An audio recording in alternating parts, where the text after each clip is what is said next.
ಮನಸ್ಸುಗಳಿಗೆ ನಮಸ್ಕಾರ. ಇದು ಈ ದಿನ ಪ್ರಮುಖ ಸಂಕ್ಷಿಪ್ತ ಸುದ್ದಿಗಳ ಹೂರಣ.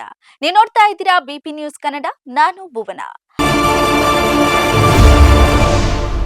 ಬೆಳಗಾವಿಯ ಎಸ್ಎಸ್ಎಲ್ಸಿ ಸಮಾಜ ವಿಜ್ಞಾನ ಪೂರ್ವ ಸಿದ್ಧತಾ ಪರೀಕ್ಷೆಯ ಪ್ರಶ್ನೆ ಪತ್ರಿಕೆ ಸೋರಿಕೆಯಾಗಿದೆ. ಡೆಲ್ಟಾ ಎಸ್ಎಸ್ಎಲ್ಸಿ ಇನ್ಸ್ಟಾಗ್ರಾಂ ಖಾತೆಯಿಂದ ಇದು ವೈರಲ್ ಆಗಿದ್ದು, ಕಳೆದ ವರ್ಷವೂ ಇದೇ ರೀತಿ ನಡೆದಿತ್ತು. ಪರೀಕ್ಷಾ ಮಂಡಳಿಯು ಈ ಬಗ್ಗೆ ಯಾವುದೇ ಕ್ರಮ ಕೈಗೊಳ್ಳದೇ ಇರೋದು ಗೊಂದಲ ಮೂಡಿಸಿದೆ. ನಕಲಿ ಪ್ರಶ್ನೆ ಪತ್ರಿಕೆಗಳ ಕುರಿತು ಶಿಕ್ಷಣ ಇಲಾಖೆ ಎಚ್ಚರಿಕೆಯನ್ನು ಕೂಡ ನೀಡಿದ್ದು, ಕಿಡಿಗೇಡಿಗಳನ್ನ ಪತ್ತೆ ಹಚ್ಚುವಂತೆ ಶಿಕ್ಷಣ ಇಲಾಖೆ ಮೇಲಿನ ಒತ್ತಡ ಈಗ ಹೆಚ್ಚಳವಾಗಿದೆ. ಜೆಡಿಎಸ್ ಮತ್ತು ಕಾಂಗ್ರೆಸ್ ನಡುವೆ ಟ್ವೀಟ್ ವಾರ್ ಶುರುವಾಗಿದೆ. ಸೋಷಿಯಲ್ ಮೀಡಿಯಾದಲ್ಲಿ ಒಬ್ಬರಿಗೊಬ್ಬರು ಟಾಂಗ್ ನೀಡುತ್ತಿದ್ದಾರೆ. ಈ ಮಧ್ಯೆ ಜೆಡಿಎಸ್ ಪಕ್ಷದ ಚಿಹ್ನೆಗೆ ಹೊಸ ಟಚ್ ನೀಡೋದಕ್ಕೆ ಮುಂದಾಗಿದೆ. ಈ ಬಗ್ಗೆ ನಿನ್ನೆ ನಡೆದಂತ ಪಕ್ಷದ ಕೋರ್ ಕಮಿಟಿ ಸಭೆಯಲ್ಲಿ ಮಾಜಿ ಪ್ರಧಾನಿ ಎಚ್.ಡಿ. ದೇವೇಗೌಡ ಅವರು ಸಲಹೆ ನೀಡಿದ್ದಾರೆ. ಪ್ರಸ್ತುತ ಇರುವಂತಹ ತೆನೆ ಹೊತ್ತ ಮಹಿಳೆ ಜೊತೆ ಚಕ್ರದ ಗುರುತನ್ನ ಸೇರಿಸುವುದಕ್ಕೆ ಚಿಂತನೆಯನ್ನ ಮಾಡಿದ್ದಾರೆ.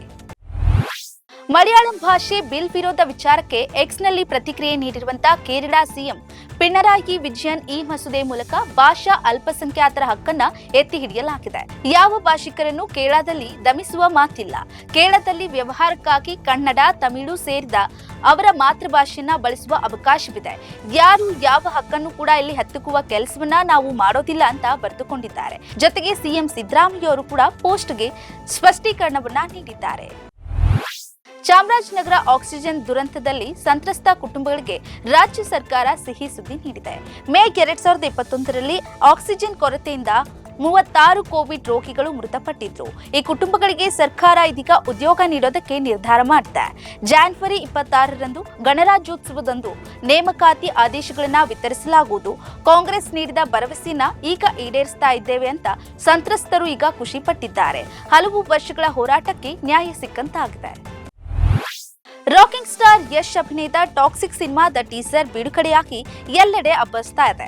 ಜೊತೆಗೆ ಭಾರತದ ಬಹುನಿರೀಕ್ಷಿತ ಸಿನಿಮಾ ಟಾಕ್ಸಿಕ್ ನಿರೀಕ್ಷೆಗೆ ತಕ್ಕಂತೆ ಟೀಸರ್ ಬಿಡುಗಡೆ ಮಾಡಿ ಇಡೀ ವಿಶ್ವವೇ ತಿರುಗಿ ನೋಡುವಂತೆ ಮಾಡಿದೆ. ಹೀಗಿರುವಾಗ ಇದೀಗ ಟೀಸರ್ನಲ್ಲಿರುವಂತಹ ಅಸಭ್ಯ ದೃಶ್ಯಗಳು ಮಕ್ಕಳ ಮೇಲೆ ಪರಿಣಾಮ ಬೀರಲಿದೆ ಅಂತ ವಕೀಲರೊಬ್ಬರು ದೂರು ದಾಖಲಿಸಿದ್ದಾರೆ.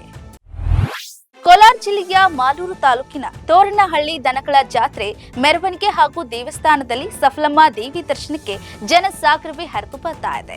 ಪಕ್ಕದ ಚಿಕ್ಕಬಳ್ಳಾಪುರ, ಬೆಂಗಳೂರು ಗ್ರಾಮಾಂತರ, ದೊಡ್ಡಬಳ್ಳಾಪುರ, ಆನೇಕಲ್ ಸೇರಿದಂತೆ ನೆರೆಯ ತಮಿಳುನಾಡು ಹಾಗೂ ಆಂಧ್ರದಿಂದಲೂ ಕೂಡ ಭಕ್ತರು ಜಾತ್ರೆಯಲ್ಲಿ ಭಾಗಿಯಾಗಲಿದ್ದಾರೆ. ಸಫಲಮ್ಮ ದೇವಿ ದನಗಳ ಜಾತ್ರೆಯಲ್ಲಿ ಹಸುಗಳ ಮೆರವಣಿಗೆ ಬಹಳ ನಡೆಯುತ್ತೆ.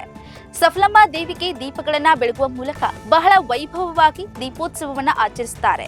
ಮಾಲೂರು ತಹಸೀಲ್ದಾರ್ ತಲೆಯ ಮೇಲೆ ತಂಬಿಟ್ಟು ದೀಪವನ್ನ ಹೊತ್ತು ಸಾಕಿದ್ದು ವಿಶೇಷವಾಗಿತ್ತು. ಮಂಗಳೂರು ಚಿಕ್ಕಮಗಳೂರು ರಸ್ತೆ ಮಧ್ಯದಲ್ಲಿ ಕಾಡಾನೆ ನಿಂತಿರುವುದು ಕಂಡು ಜನರು ಭಯಭೀತರಾಗಿದ್ದಾರೆ. ಆನೆಯನ್ನ ಬೈರಾ ಎಂದು ಗುರುತಿಸಿದ್ದು ಸ್ಥಳೀಯ ಸವಾರರು ತಮ್ಮ ಮೊಬೈಲ್ನಲ್ಲಿ ರಸ್ತೆ ಮಧ್ಯೆ ಆನೆ ನಿಂತಿರುವುದನ್ನ ವಿಡಿಯೋ ಮಾಡಿದ್ದಾರೆ. ಕೆಲವರು ಆತಂಕದಲ್ಲಿ ಕಾಲ್ಕಿತ್ತಿದ್ದಾರೆ.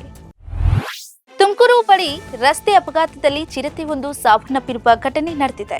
ತಲೆ ಮತ್ತು ಕಾಲಿಗೆ ಗಂಭೀರ ಗಾಯಗಳಾಗಿದ್ದರಿಂದ ಸ್ಥಳದಲ್ಲೇ ಚಿರತೆ ಸಾವನ್ನಪ್ಪಿದ್ದು, ಸ್ಥಳೀಯರು ಅರಣ್ಯ ಅಧಿಕಾರಿಗಳಿಗೆ ಸುದ್ದಿಯನ್ನ ಮುಟ್ಟಿಸಿದ್ದಾರೆ.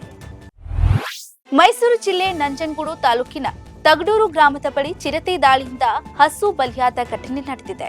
ಜಮೀನಿನಲ್ಲಿ ಹಸುಗಳನ್ನ ಮೇಯಿಸ್ತಾ ಇದ್ದಂತ ರೈತ ನಿಂಗೇಗೌಡ ಅವರ ಹಸುವಿನ ಮೇಲೆ ಏಕಾಏಕಿ ಚಿರತೆ ದಾಳಿ ನಡೆಸಿದೆ. ಚಿರತೆಯನ್ನ ಕಂಡು ಆತಂಕಗೊಂಡಂತಹ ರೈತ ನಿಂಗೇಗೌಡ ತಕ್ಷಣ ಸ್ಥಳದಲ್ಲಿ ಓಡಿ ಪಾರಾಗಿದ್ದು, ಸ್ವಲ್ಪದರಲ್ಲೇ ಭಾರೀ ಅನಾಹುತ ತಪ್ಪಿದೆ.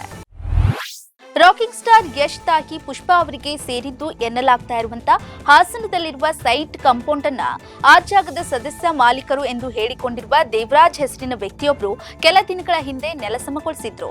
ಆ ಬಗ್ಗೆ ಪುಷ್ಪಾ ಪರವಾಗಿ ಯಶ್ ಸಂಬಂಧಿ ದುರ್ಗಾಪ್ರಸಾದ್ ಹಾಸನ ಬಡಾವಣೆ ಪೊಲೀಸ್ ಠಾಣೆಯಲ್ಲಿ ಕೆಲ ದಿನಗಳ ಹಿಂದೆ ದೂರು ಸಲ್ಲಿಸಿದ್ರು.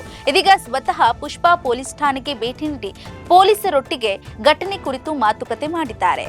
ಅಕ್ರಮವಾಗಿ ನಮ್ಮ ಸ್ಥಳದಲ್ಲಿ ಜೆಸಿಬಿಯನ್ನ ನುಗ್ಗಿಸಿ ನಮ್ಮ ಕಾಂಪೌಂಡ್ ಅನ್ನ ನೆಲಸಮಗೊಳಿಸಿದ್ದಾರೆ. ಈ ಬಗ್ಗೆ ದೂರು ಸಹ ನೀಡಲಾಗಿದ್ದು, ದೂರಿಗೆ ತೆಗೆದುಕೊಂಡಿರುವ ಪ್ರಕ್ರಿಯೆ ಏನು ಅಂತ ಪುಷ್ಪಾ ಪೊಲೀಸರ ಬಳಿ ಪ್ರಶ್ನೆ ಮಾಡಿದ್ದಾರೆ ಎನ್ನಲಾಗ್ತಾ ಇದೆ. ಇದಾಗಿತ್ತು ಈ ದಿನದ ಪ್ರಮುಖ ಸುದ್ದಿಗಳ ಹೂರಣ.